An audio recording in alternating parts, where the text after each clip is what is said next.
حضرت قطب الدین بختیار کاکی رحمۃ اللہ علیہ بڑے اللہ کے بزرگ تھے، ان کا معمول تھا درود پاک پڑھنے کا۔ کیا پڑھنے کا؟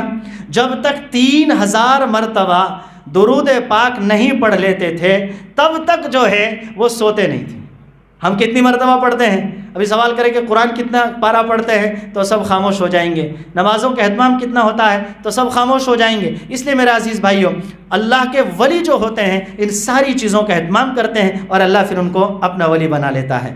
چنانچہ 3000 مرتبہ درود شریف پڑھتے تھے۔ شادی ہوئی اور 3000 مرتبہ درود شریف نہیں پڑھ پائے۔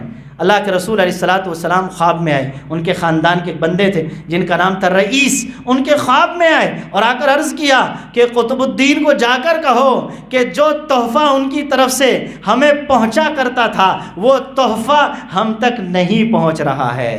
رئیس جو ہے جا کر گئے اور قطب الدین بختیار کاکی رحمۃ اللہ علیہ کے پاس جا کر یہ داستان ذکر کی اور یہ بات عرض کی، اور اس کے بعد انہوں نے اپنا وہی معمول جو 3000 مرتبہ درود پاک پڑھنے کا تھا واپس جاری اور ساری کر دیا۔